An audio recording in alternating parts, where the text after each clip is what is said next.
Sa isang sulok ng lumang palengke ng isang bayan sa Zambales, nakatayo ang munting pwesto ni Aling Rosa. Ito ay hindi kagaya ng ibang mga pwesto na may mag-agarang palamuti o makabagong kagamitan. Ang sa kanya ay gawa lamang sa tolda at kawayan, ngunit sa kabila nito, nag-uumapaw naman sa bango ng mga bagong lutong kakanin. Araw-araw, bago pa man sumikat ang araw, maaga nang gumigising si Aling Rosa. Sa kadiliman ng madaling araw, maririnig na ang kanyang mga kaldero at sandok na nagbabanggaan habang siya ay abalang nagluluto ng biko, suman, at puto. Habang hinahalo ni Aling Rosa ang malagkit na masa ng biko sa kanyang malaking kawali, maririnig mo ang pag-usal niya ng mga dasal at pangarap. Sana, bulong niya sa sarili habang pinagmamasdan ang pagsikat ng araw, sana ay maging sapat na ang kita ngayong araw para sa gamot ni Junior. Si Junior, ang kanyang bunso, ay may sakit sa baga na nangangailangan ng regular na gamutan. Isang umaga, habang abala si Aling Rosa sa pagbebenta, lumapit ang kanyang matalik na kaibigan at kapwa-tindera na si Aling Mercy. "Rosa," simula ni Aling Mercy, "bakit hindi ka pa sumuko sa pagtitinda dito? Araw-araw kang pagod, pero tingnan mo, hindi pa rin gumaganda ang buhay mo." Napabuntong hininga si Aling Rosa. "Alam mo Mercy, minsan naiisip ko rin yan. Pero, ano ang gagawin ko? Eto lang ang alam kong paraan para kumita.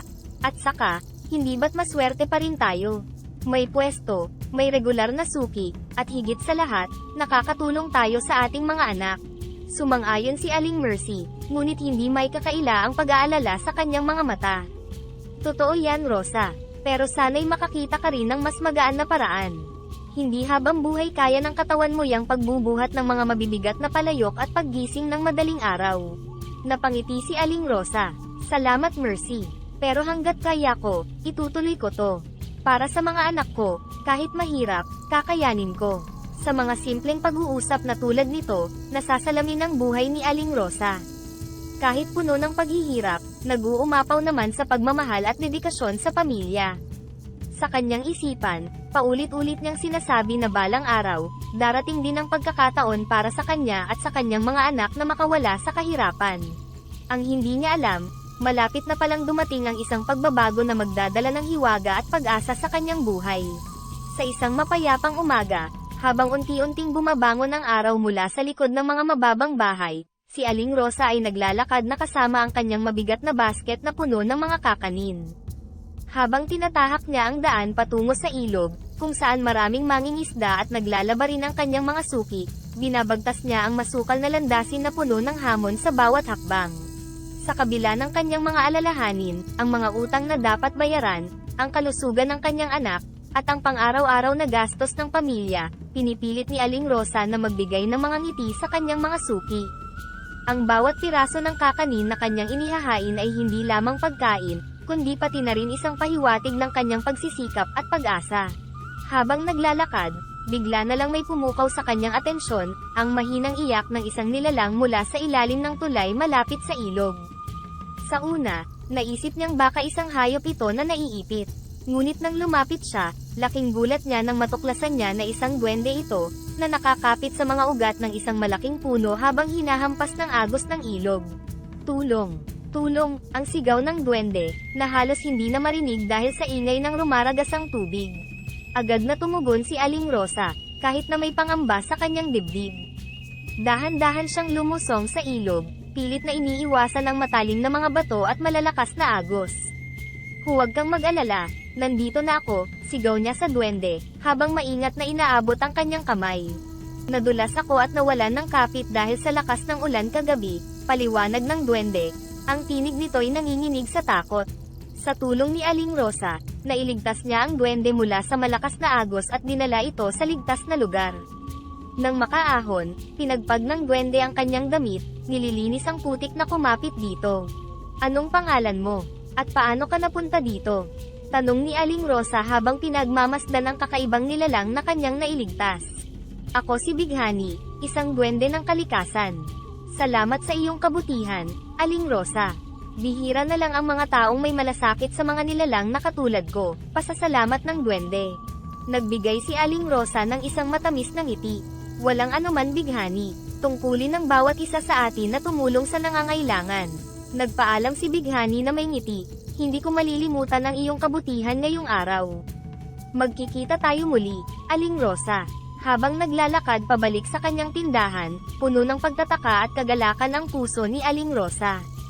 Hindi niya alam na ang pagkakataong ito ay magbubukas ng pinto sa isang bagong kabanata sa kanyang buhay, isang kabanatang magbabago ng kanyang kapalaran sa mga hindi inaasahang paraan. Isang linggo matapos ang insidente sa ilog, habang si Aling Rosa ay abala sa pag-aayos ng kanyang mga paninda sa umaga, isang hindi inaasahang bisita ang dumating sa kanyang pwesto sa palengke. Si Bighani, ang duwendeng kanyang iniligtas, ay muling nagpakita, ngayon ay may daladalang maliit na bagay na nakabalot sa lumang tela. Magandang umaga Aling Rosa, bati ni Bighani, ang kanyang mukha ay sumisilay sa isang malawak na ngiti. Naaalala mo ba ako? Oo naman Bighani, paano kita malilimutan? Ikaw ang unang duwende na aking nakilala at natulungan, tugon ni Aling Rosa, ang kanyang mga mata ay kumikislap sa pagtataka at kasiyahan. Sinabi ko sa iyo noon na babalik ako upang magpasalamat sa iyong kabutihan, sabi ni Bighani habang inilalahad ang maliit na bagay na kanyang dala. Narito, isang munting regalo bilang tanda ng aking pasasalamat.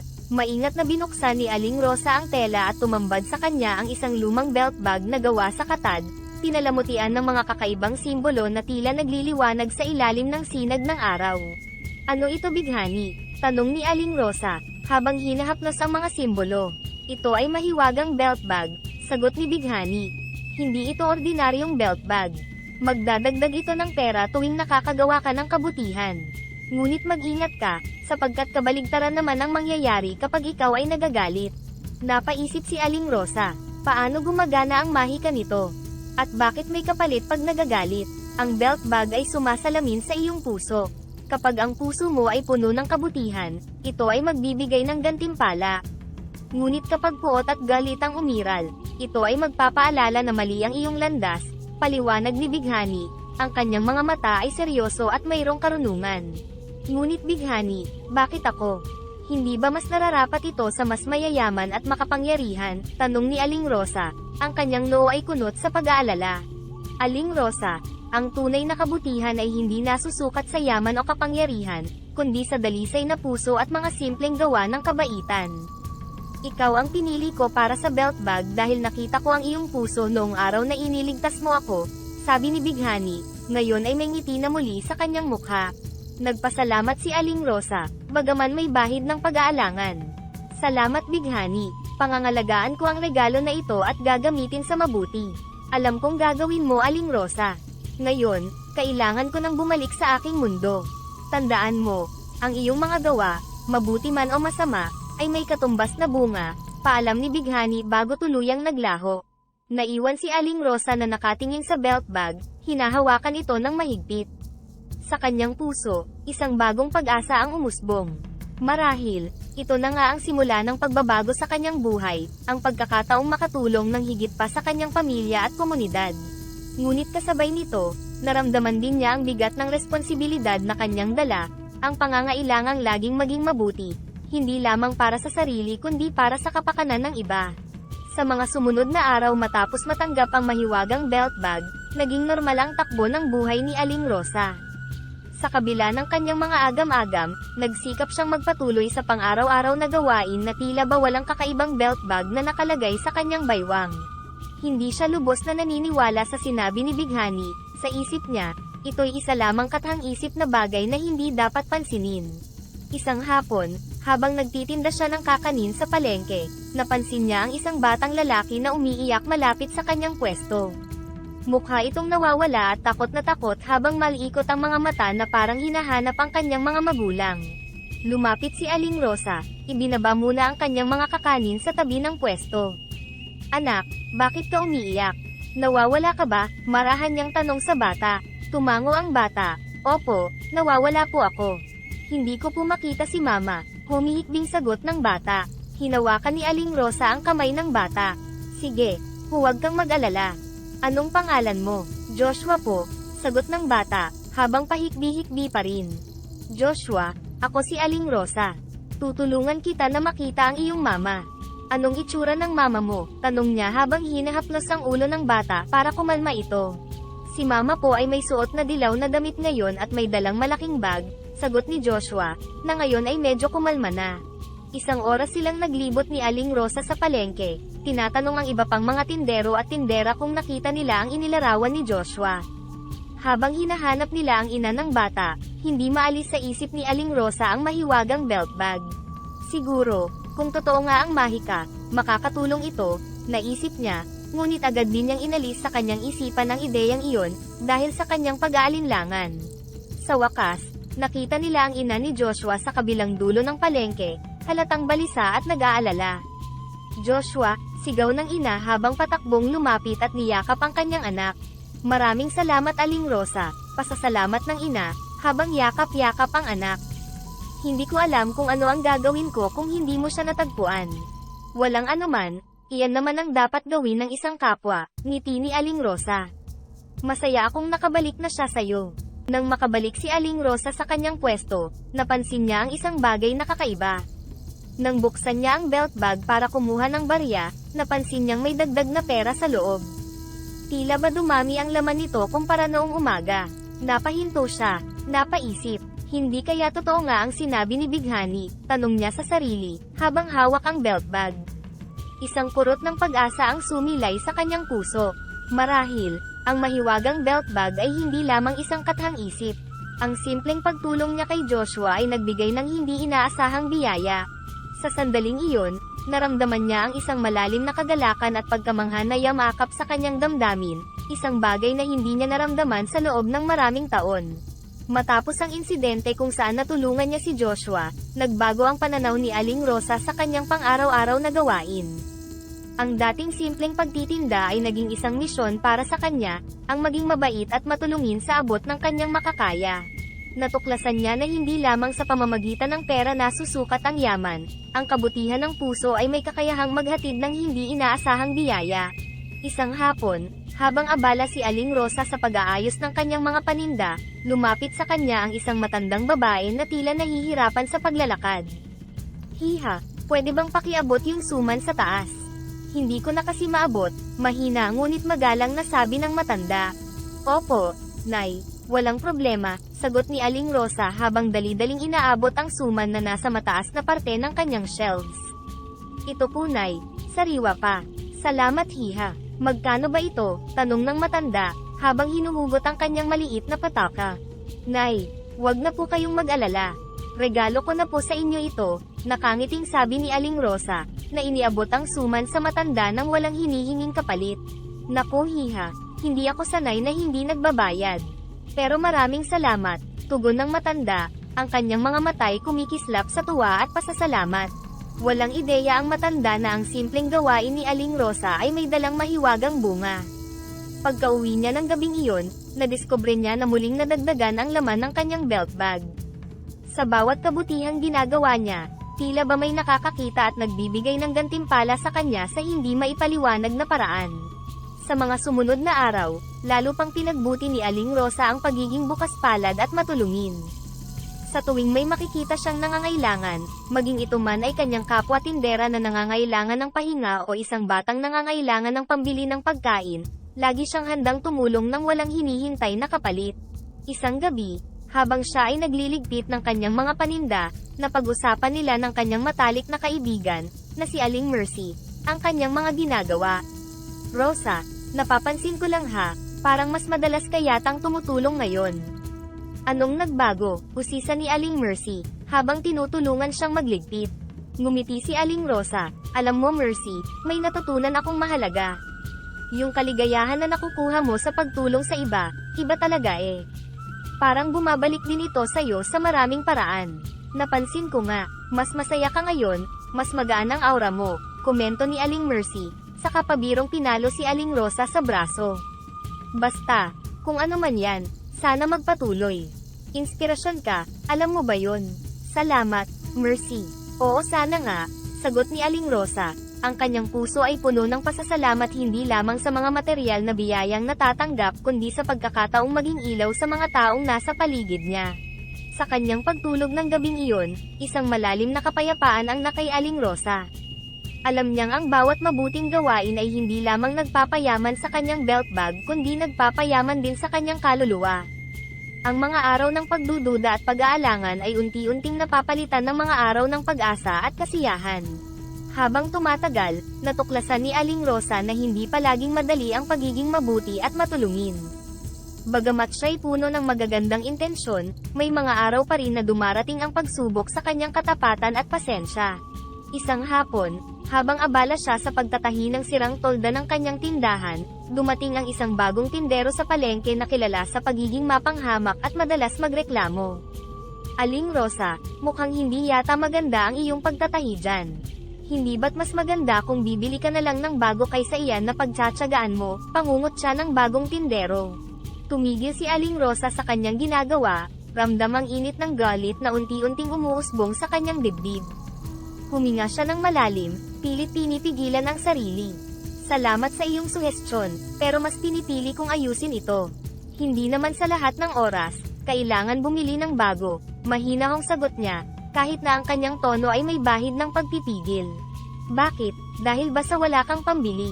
Ay, pasensya na, nakalimutan kong hindi lahat ay kayang bumili agad, patuloy na pangungot siya ng tindero. Sa puntong iyon, nahulog ang karayom mula sa kamay ni Aling Rosa, at siya'y napabuntong hininga. Maaari mo bang itigil ang iyong pangungutya? Hindi nakakatulong ang iyong mga salita, seryosong sagot niya, ang kanyang mga matay nagpapahiwatig ng hindi maipaliwanag na pagkadismaya. Lumakad palayo ang tindero na humahalaklak, hindi man lang isinaalang-alang ang damdamin ni Aling Rosa. Nang siya'y mag-isa na, napansin ni Aling Rosa na uminit ang belt bag sa kanyang bulsa. Nang buksan niya ito, laking gulat niya na ang ilan sa mga perang nandoon kaninang umaga ay nawala. Napagtanto niya na ang galit at pagkabigo na kanyang nadama ay may direktang epekto sa mahiwagang belt bag. Kinagabihan, habang nakaupo sa kanyang munting hapagkainan, ibinahagi ni Aling Rosa ang pangyayari sa kanyang anak na si Junior. Alam mo anak, natutunan ko ngayon na hindi lang sapat ang mabuting gawa. Mahalaga rin pala ang magkaroon ng mabuting puso at manatilihing kalmado kahit sa gitna ng pangungutya, malumanay niyang paliwanag. Tama po kayo, nanay. Siguro, parte ng pagsubok iyon para lalo kayong tumibay, sagot ni Junior, na may pangunawa sa kanyang mga mata. Tumango si Aling Rosa, oo anak, mahirap, pero kailangan kong matutunan kung paano haharapin ang mga ganitong uri ng tao at sitwasyon, nang hindi nawawala sa tamang asal. Mula noon, mas pinag-ibayo ni Aling Rosa ang kanyang pasensya. Alam niyang ang bawat galit na kanyang papakawalan ay may katumbas na kabawasan sa kanyang belt bag, hindi lamang sa perang pisikal kundi pati na rin sa yaman ng kanyang kalooban. Ang bawat araw ay naging isang pagkakataon para mas lalo pang pagbutihin ang kanyang sarili, hindi lamang bilang tindera kundi bilang isang tao. Dahil sa kanyang patuloy na pagsisikap at determinasyon, unti-unting lumago ang negosyo ni Aling Rosa. Ang kanyang tindahan ng kakanin, na dati-rati simpleng mesa lamang sa tabi ng kalsada, ay naging isang kilalang tindahan sa kanilang bayan. Sa tulong ng mga biyayang dala ng mahiwagang belt bag, na ikubli lamang sa kaalaman ng kanyang pamilya, nagawa niyang mag-ipon at magplano para sa mas malaking hakbang. Isang hapon, habang maingat na inilalagay ni Aling Rosa ang mga bagong lutong puto at kutsinta sa display, kinausap niya ang kanyang anak na si Junior. Anak, matagal ko nang iniisip ito. Plano kong magtayo ng isang maliit na kainan. Hindi lang kakanin, kundi may mga ulam din para sa tanghalian at hapunan. Talaga po nanay, ang excited na tugon ni Junior. Magiging maganda yan. Marami ng tao ang nagtatanong kung nagbebenta ba tayo ng ulam. Oo anak, at sa tingin ko, ito na ang tamang panahon para palawakin pa natin ang ating maliit na negosyo, sabi ni Aling Rosa. Ang kanyang mga matay kumikislap sa posibilidad ng bagong simula. Sa mga sumunod na linggo, si Aling Rosa at Junior ay abala sa pagplano at paghahanda para sa kanilang bagong kainan. Pinili nila ang isang maliit na espasyo malapit sa kanilang tindahan, na maaaring ayusin at gawing maaliwalas at nakakaingganyong lugar para kumain. Tinawag nila itong, Kainan ni Rosa, isang lugar na magiging tahanan ng masarap at abot-kayang pagkain. Sa araw ng pagbubukas, halos hindi makapaniwala si Aling Rosa sa dami ng taong dumating upang sumuporta at tikman ang kanilang handa. Ang simpleng menu na binubuo ng adobo, sinigang, at iba pang lokal na paborito ay agad na tinangkilik ng kanilang mga suki. Aling Rosa, masarap po ang adobo ninyo. Siguradong babalik kami, sabi ng isang matandang babae habang ngiting-ngiti sa kanyang natikman. Salamat po, Nay. Napakalaking bagay po ng inyong suporta, tugon ni Aling Rosa. Ang kanyang puso ay puno ng pasasalamat at kasiyahan. Sa likod ng eksena, habang naghuhugas ng mga pinagkainan, hindi mapigilan ni Aling Rosa ang kanyang mga luha ng kaligayahan. Anak, hindi ko akalaing aabot tayo sa ganito. Salamat sa iyong tulong at sa mahiwagang belt bag, bulong niya kay Junior. Kayo po ang dahilan, Nanay. Ang inyong sipag at kabutihan ang nagdala sa atin dito, sagot ni Junior, habang mahigpit na niyayakap ang kanyang ina. Sa pagtatapos ng araw, habang pinagmamasdan ni Aling Rosa ang mga natirang ilaw sa kanilang kainan, naramdaman niya ang isang malalim na kasiyahan. Ang kanyang munting kainan ay hindi lamang isang lugar ng negosyo, ito ay naging isang simbolo ng kanyang pagmamahal at dedikasyon sa kanyang pamilya at komunidad. Sa paglago ng kainan ni Rosa, hindi lamang kasiyahan at kita ang dinala nito kay Rosa kundi pati na rin ang pagkakataon na maging isang haligi ng suporta para sa kanyang komunidad. Naging kilala siya hindi lamang bilang isang masipag na tindera kundi bilang isang mentor at inspirasyon sa iba pang mga negosyante sa kanilang barangay. Isang umaga, habang nag-aayos si Aling Rosa ng mga bagong lutong paninda, lumapit sa kanya si Aling Celia, isang kapwa tindera ng gulay, na may pag-aalinlangan sa kanyang mga mata. Aling Rosa, pwede ko po bang malaman kung paano ninyo napalago ang inyong negosyo? Ako po kasi, parang hindi umuusad ang benta, nahihiya niyang tanong. Ngumiti si Aling Rosa at inanyayahan si Aling Celia na maupo sa isang bakanteng mesa sa kainan. Aling Celia, naiintindihan ko ang inyong sitwasyon. Alam niyo po, malaki ang utang na loob ko sa aking pagsisikap at sa ilang swerte, pagbabahagi niya, ngunit hindi binanggit ang tungkol sa mahiwagang belt bag. Hindi ko po talaga alam kung ano ang dapat kong baguhin o idagdag. Parang hindi na po ako umaasenso, malungkot na sabi ni Aling Celia. Alam niyo po sa simula, kailangan natin maging matyaga, pero may mga simpleng estratehiya rin po na maaari ninyong subukan. Halimbawa, ang pagkakaroon ng malinis at maayos na pwesto, at ang pagiging magiliw sa mga suki, payo ni Aling Rosa, habang masigasig na ipinaliwanag ang kahalagahan ng customer service at presentation. Naglaan din si Aling Rosa ng oras para turuan si Aling Celia kung paano magplano ng budget at mag-inventory. Mahalaga rin po na bantayan natin ang ating mga gastos at kung saan natin ilalaan ang ating kinikita. Dapat po tayong magtakda ng malinaw na layunin para sa ating negosyo. Labis ang pasasalamat ni Aling Celia sa mga payo ni Aling Rosa. Maraming salamat Aling Rosa, malaking tulong ang inyong mga payo. Sisikapin kong ipatupad ang mga natutunan ko ngayon. Habang tumatagal, lumalim ang relasyon ni Aling Rosa sa kanyang mga kapwa negosyante. Hindi lamang siya nagbigay ng praktikal na kaalaman, kundi naging bukas din ang kanyang kainan bilang lugar para sa mga pagpupulong ng mga lokal na negosyante, kung saan nagkakaroon sila ng pagkakataong magbahagi ng karanasan at suportahan ang isa't isa. Isang hapon, habang magkasamang nagkakape si Aling Rosa at ang ilang kapwa tindera pagkatapos ng isang pagpupulong, binahagi niya ang kanyang pananaw. Alam nyo, mahalaga talaga ang suporta ng komunidad. Kung tayo-tayo rin ang magtutulungan, mas marami tayong maaabot na tagumpay. Tumango ang mga kapwa tindera, ang bawat isa ay may bagong sigla at inspirasyon mula sa mga salita ni Aling Rosa.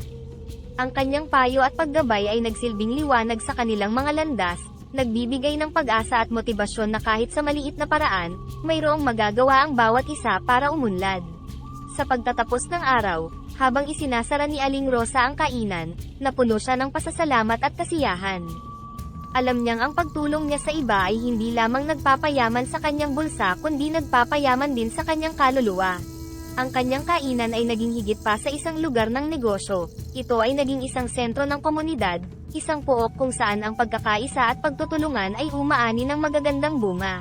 Ang araw ay nagsimula tulad ng karaniwan para kay Aling Rosa, ngunit ang paparating na mga ulap ay nagbabadya ng hindi magandang balita.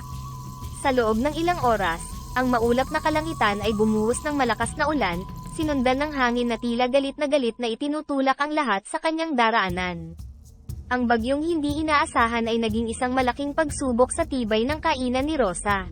Sa kabila ng kanyang mga paghahanda, walang sapat na panangga ang kainan laban sa biglaang bagsik ng kalikasan.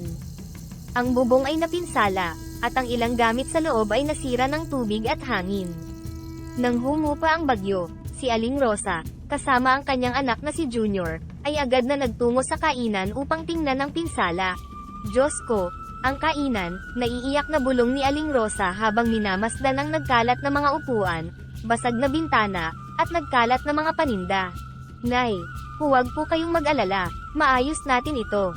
Magtulungan tayo, sabi ni Junior, pilit pinapalakas ang loob ng kanyang ina. Habang nililinis nila ang mga kalat, lumapit ang ilang kapitbahay at suki ng kainan, para tumulong kila Aling Rosa. Aling Rosa, nandito po kami para tumulong, sabi ni Aling Mercy, na agad na pumulot ng mga basag na piraso ng bintana. Oo Rosa, hindi ka nag-iisa dito, dagdag pa ng isa pang kapitbahay na si Mang Tomas, habang inaayos ang mga natumbang mesa. Sa tulong ng komunidad, unti-unting naibalik ang ayos ng kainan. Sa bawat araw, mas maraming tulong ang dumating. Hindi lamang pisikal na tulong kundi pati na rin sa pag-asa at lakas ng loob na ibinahagi nila kay Aling Rosa. Isang hapon, habang sila ay nagpapahinga mula sa pag-aayos, binuksan ni Aling Rosa ang mahiwagang belt bag. Sa kanyang pagkagulat, mas marami itong laman kaysa inaasahan. Ang belt bag, sa hindi maipaliwanag na paraan, ay nagbigay sa kanya ng sapat na pondo upang mabili ang mga kinakailangang materyales para sa muling pagtatayo ng kainan.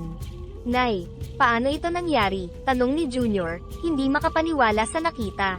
Hindi ko alam anak, pero sa tingin ko, ito'y dahil sa ating mga ginawa at sa tulong ng ating mga kapwa, sagot ni Aling Rosa. Ang kanyang mga mata ay lumuluha ngunit puno ng pasasalamat. Ito ay paalala na kapag tayo'y nagbibigay ng kabutihan, ito'y bumabalik din sa atin sa maraming paraan. Sa pagtatapos ng linggo, ang kainan ay muling nagbukas, mas matibay at mas maganda kaysa dati. Ang unang araw ng muling pagbubukas ay isang selebrasyon ng pagkakaisa at tibay ng loob, na dinaluhan ng maraming tao. Ang kainan ay hindi lamang simbolo ng negosyo ni Aling Rosa kundi pati na rin ng lakas at pagkakaisa ng kanilang bayan. Sa inyong lahat, maraming salamat. Hindi ko ito magagawa kung wala kayo. Pasasalamat ni Aling Rosa sa kanyang mga kaibigan at suki. Ang kanyang boses ay nanginginig sa emosyon. Sa gitna ng mga pagsubok, natutunan ni Aling Rosa na ang tunay na lakas ay hindi lamang nagmumula sa kanyang sarili kundi sa suporta at pagmamahal ng mga taong nakapaligid sa kanya. Ang bawat hamon ay isang pagkakataon hindi lamang para bumangon kundi para maging mas matatag. Sa paglipas ng mga buwan matapos ang malakas na bagyo, hindi lamang naging masigla ang kainan ni Rosa kundi patuloy din itong lumago at naging sentro ng komunidad. Ang kabutihan ni Aling Rosa ay parang alon na kumalat sa buong barangay, hinihikayat ang bawat isa na magbahagi ng kanilang sariling kabutihan sa kapwa. Isang hapon, habang naglilinis si Aling Rosa sa kainan, lumapit sa kanya si Aling Nena, isang regular na customer na may dalang basket ng mga sariwang gulay mula sa kanyang hardin. Aling Rosa, ito po ay pasasalamat ko sa inyong kabutihan. Sana po ay magamit ninyo ito para sa inyong mga lutuin, masayang sabi ni Aling Nena, inilapag ang basket sa counter. Nako, maraming salamat Aling Nena. Napakabuti ninyo, tugon ni Aling Rosa, ang kanyang mukha ay sumilay ng ngiti. Siguradong magagamit namin ito sa mga lutuin. Balita ko, masarap ang mga bungang ito ng inyong pagtatanim. Hindi lang po sa pagtatanim Aling Rosa. Natutunan ko rin mula sa inyo na ang pagtulong at pagbabahagi ay nagdudulot ng mas maraming biyaya, sagot ni Aling Nena, ang kanyang mga matay kumikislap sa pasasalamat. Habang ipinagpatuloy ni Aling Rosa ang kanyang mga gawain sa kainan, naramdaman niya ang malalim na kasiyahan sa kanyang puso. Hindi lamang dahil sa patuloy na tagumpay ng kanyang negosyo kundi dahil sa positibong epekto ng kanyang mga gawa sa kanyang komunidad. Sa mga sumunod na linggo, mas lalo pa niyang pinagbuti ang pagtulong sa kapwa. Nagsimula siyang mag-organisa ng libreng feeding programs tuwing linggo para sa mga bata at matatanda sa kanilang barangay. Sa tulong ng belt bag at mga donasyong natanggap mula sa mga kapwa negosyante at mga suki, lumaki ang saklaw ng kanyang pagtulong. Isang araw, habang nag-aayos siya ng mga gamit para sa feeding program, lumapit si Junior. Nay, nakakabilib po ang inyong ginagawa. Nakita ko kung paano kayo hinahangaan at ginagawang inspirasyon ng marami. Alam mo anak, natutunan ko na ang tunay na yaman ay hindi lamang nakikita sa pera, kundi sa pagmamahal at pagtutulungan na ibinabahagi natin sa iba, sagot ni Aling Rosa, habang inaayos ang mga plato at kubyertos. Ang belt bag ay naging instrumento lamang, Pero ang bawat pagtulong natin, malaki man o maliit, ay may kapangyarihang baguhin ang buhay ng isang tao. Habang lumilipas ang mga araw, mas lalo pang lumago ang kainan. Sa tulong ng belt bag, nakapagpagawa si Aling Rosa ng mas malaking lugar para sa kainan at maging ang kanilang bahay ay naipagawa na rin. Ang bawat sulok ng kainan at tahanan ay sumasalamin sa mga prinsipyong pinahahalagahan niya, pagmamahal, pagkakaisa, at kabutihan. Sa tuwing nakikita ni Aling Rosa ang kanyang mga kababayan na nagtutulungan, napatunayan niyang ang kabutihan ay may tunay na kapangyarihan na magbabago ng kapalaran hindi lamang ng isang tao kundi ng buong komunidad. Ang kanyang puso ay puno ng pasasalamat at kagalakan, sapagkat alam niyang ang bawat mabuting gawa ay bumubuo ng isang masaganang hinaharap para sa lahat. Makalipas ang ilang taon ng walang tigil na pagbabago at pag-unlad sa buhay ni Aling Rosa at sa kanyang komunidad, isang hapon, habang abala siya sa pag-aayos ng mga mesa sa kainan para sa nalalapit na pagdiriwang ng kanilang anibersaryo, isang pamilyar na hitsura ang lumitaw sa kanyang harapan. Si Bighani, ang duwende na nagbigay sa kanya ng mahiwagang belt bag, ay muling nagpakita, ngayon ay may ngiti sa kanyang mga labi. Aling Rosa, kamusta na po kayo? Ako'y naparito upang makita kung paano ninyo ginamit ang belt bag na aking ibinigay, bati ni Bighani, ang kanyang mga mata ay kumikislap sa kasiyahan. Bighani, napakatagal na nating hindi nagkita. Halika maupo ka, masayang imbita ni Aling Rosa, tinuturo ang isang bakanteng upuan. Napakalaki ng iyong naitulong sa akin at sa aming komunidad. Salamat sa iyong belt bag, marami akong nagawa hindi lamang para sa aking sarili kundi para rin sa kapakanan ng iba. Umupo si Bighani, ang kanyang munting katawan ay halos lumubog sa malaking upuan. Ikinagagalak kong marinig iyan, Aling Rosa. Sabihin mo sa akin, paano mo ito ginamit upang makatulong sa iyong kapwa? Nagkwento si Aling Rosa tungkol sa mga pagbabago sa kanyang negosyo, sa mga programa ng pagtulong na kanyang sinimulan, at kung paano naging inspirasyon ang kanyang mga gawain para sa iba pa sa kanilang lugar. Dahil sa belt bag, hindi lamang lumago ang aking negosyo kundi lalo akong nagkaroon ng kakayahang magbahagi at maglingkod sa komunidad. Ginamit ko ang mga biyayang natanggap ko upang tulungan ng iba. Nakikinig si Bighani, ang kanyang mga matay lumuluha sa tuwa. Iyan ang tunay na layunin ng belt bag, Aling Rosa. Hindi lamang ito para sa personal na kayamanan, kundi para sa pagbabahagi ng kayamanan sa iba. Bighani, maraming salamat, ngunit, may pagkakataon na rin na ako'y nagalit at nasaktan. Nakita ko rin kung paano nabawasan ang laman ng belt bag sa mga sandaling iyon, pag-amin ni Aling Rosa, ang kanyang tingin ay nagiging malalim. Totoo, Aling Rosa. Ang belt bag ay sumusukat sa kabutihan ng puso, ngunit mahalaga rin ang aral na dala ng mga pagkakamali. Ang mahalaga ay ang pagbangon at pagpapatuloy sa paggawa ng mabuti, paliwanag ni Bighani, ang kanyang tinig ay puno ng pangunawa at pagmamalasakit. Ang iyong mga aral at ang belt bag ay nagturo sa akin ng maraming bagay, Bighani. Hindi lamang sa kung paano palaguin ang isang negosyo kundi kung paano rin maging isang mabuting tao, sabi ni Aling Rosa. Ang kanyang mga matay sumasalamin sa sinseridad at pasasalamat. Napakalayo na ng iyong narating, Aling Rosa. Tandaan mo na ang kabutihan ay laging may kapangyarihan na magdulot ng positibong pagbabago, hindi lamang sa sarili kundi pati na rin sa buong komunidad, sabi ni Bighani, bago siya tumayo upang magpaalam. Habang naglalakad palayo si Bighani, napuno ng pasasalamat at inspirasyon ang puso ni Aling Rosa. Ang kanyang buhay, na minsan ay puno ng kawalan ng pag-asa, ay ngayon ay isang buhay na puno ng layunin at pag-ibig sa kapwa. Ang lihim ng belt bag, kasama ang mga aral na kanyang natutunan mula rito, ay magpapatuloy na maging gabay sa kanya habang siya ay patuloy na naglilingkod at nagbibigay inspirasyon sa kanyang komunidad. Sa pagtatakda ng kanyang mga workshop, sinimulan ni Aling Rosa ang isang bagong yugto sa kanyang buhay bilang isang guro at mentor sa mga kabataan ng kanyang komunidad. Ang kainan ni Rosa ay hindi lamang isang lugar para kumain kundi naging isang lugar din ng pag-aaral at inspirasyon. Isang Sabado ng umaga, habang maaga pa at tahimik ang paligid ng kainan, inihanda ni Aling Rosa ang lugar para sa unang sesyon ng kanyang workshop. Pinili niyang tawagin itong, Aruga ng Kabutihan at Karunungan, isang programa na naglalayong ituro ang mga prinsipyong nagbigay sa kanya ng tagumpay at kasiyahan sa buhay. Habang inaayos niya ang mga upuan at mga materyales para sa workshop, lumapit ang kanyang anak na si Junior, ngayon ay isa ng binata, na tumutulong sa kanya sa pagpapatakbo ng mga aktibidad. Inay, Maganda po ang inyong naisip na ito. Siguradong maraming matututunan ang mga bata mula sa inyo, sabi ni Junior, habang inilalagay ang mga papel at panulat sa bawat upuan. Salamat anak, nais ko lang na may bahagi ang mga aral na natutunan ko sa buhay. Hindi lamang kung paano magpatakbo ng negosyo kundi pati na rin kung paano mamuhay ng may dangal at kabutihan, sagot ni Aling Rosa, puno ng pag-asa at determinasyon ang kanyang boses. Nang magsimula ang workshop, dahan-daang napuno ng mga kabataan ang lugar. Marami sa kanila ay anak ng mga suki at kapitbahay, na dala-dala ang kanilang mga notebook at ballpen, sabik sa matututunan. Magandang umaga sa inyong lahat, panimula ni Aling Rosa, habang nakatayo sa harap ng grupo.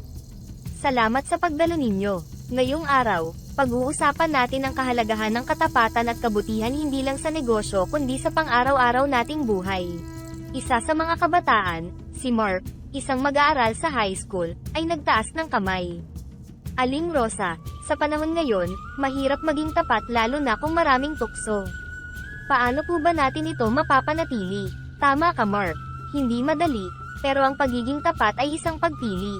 Sa tuwing tayo'y pipili na gawin ang tama, pinapalakas natin ang ating karakter. At kahit hindi ito agad nagbubunga ng pera o tagumpay, ito'y magbubunga ng tiwala, na napakahalaga sa lahat ng uri ng ugnayan, mahinahong paliwanag ni Aling Rosa. Habang umuusad ang workshop, mas marami pang tanong ang lumabas tungkol sa etika sa negosyo, paggawa ng tama sa harap ng mga hamon, at kung paano maging mabuting impluwensya sa iba. Dama ni Aling Rosa ang sigasig at minsan pa'y pag-aalinlangan ng mga kabataan, ngunit tinapatan niya ito ng mga kwento mula sa kanyang sariling karanasan, kung paano siya minsang nagkamali, at kung paano siya natuto mula rito.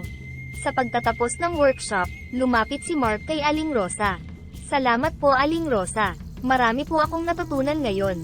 Sana po ay marami pa kayong matulungan na katulad ko. Mark, salamat sa iyong pagiging bukas at handang matuto.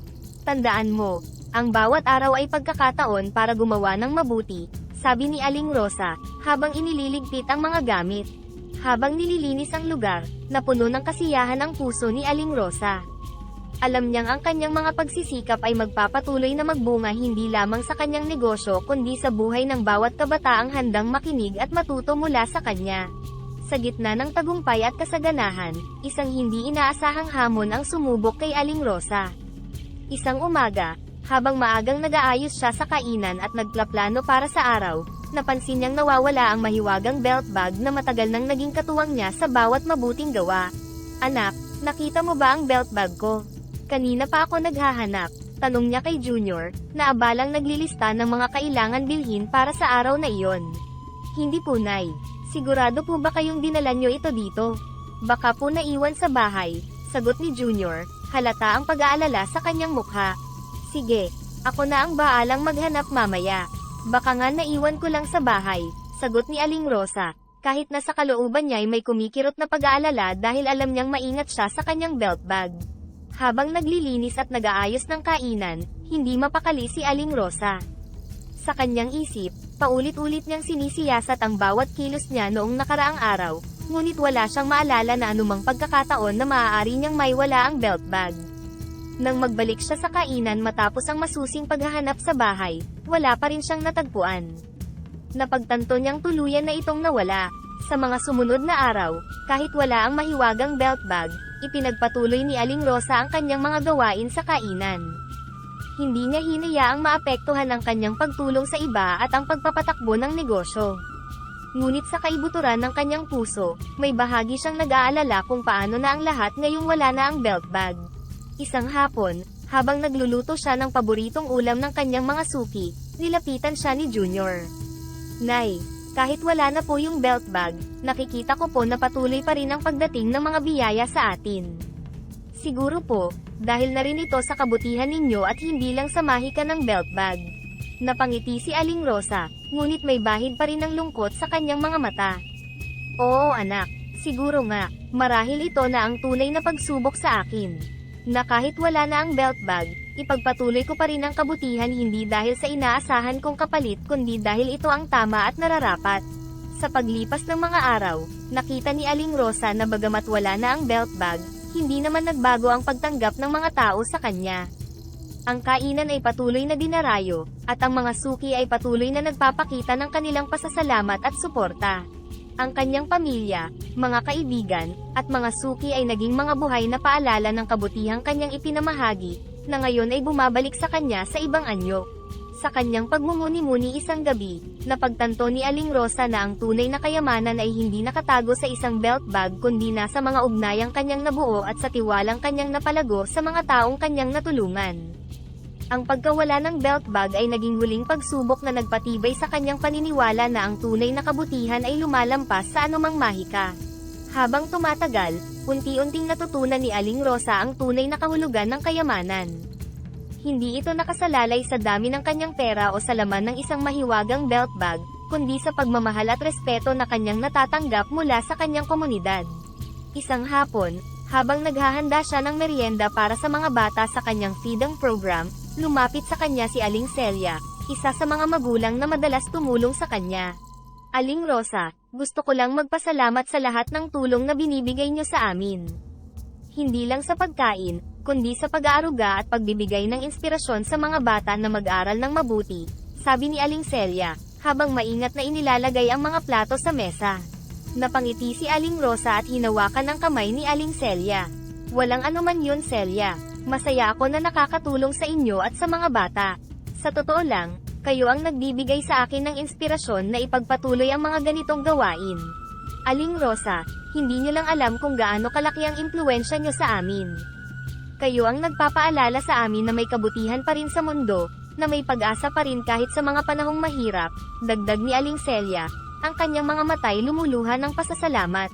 Tumango si Aling Rosa, at sandaling napuno ng emosyon. Alam mo, Celia, noong una, akala ko ang kayamanan ay nasusukat sa kung gaano karami ang pera sa bangko o sa bulsa.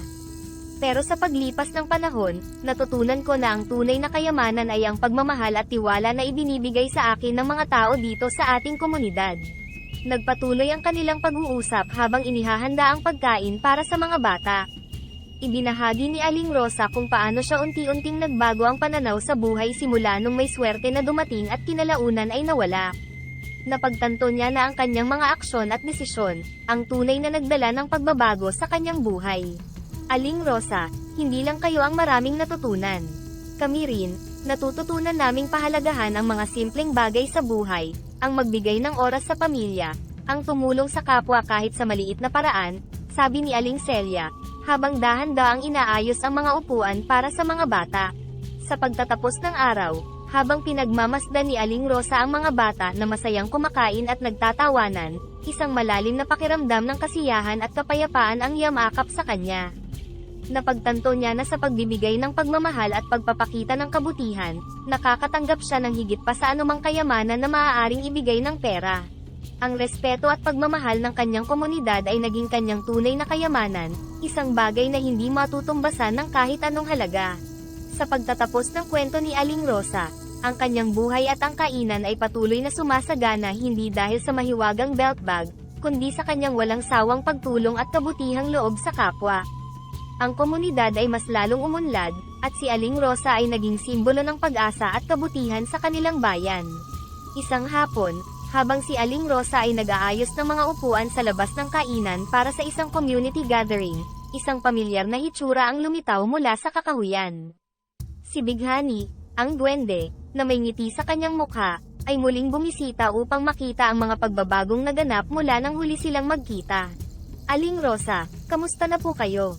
Napakaganda ng inyong kainan at ng inyong komunidad, bati ni Bighani, habang lumalapit. Bighani, napakatagal na nating hindi nagkita. Mabuti naman ako, at salamat sa Diyos, maayos din ang kainan, sagot ni Aling Rosa, na may saya sa kanyang mga mata. Halika maupo ka, ikukuha kita ng maiinom. Habang naghahanda si Aling Rosa ng sariwang juice mula sa kanyang kusina, naupo si Bighani at pinagmasdan ang masiglang kapaligiran ng kainan. Maraming mga suki ang masayang kumakain at nagkukwentuhan.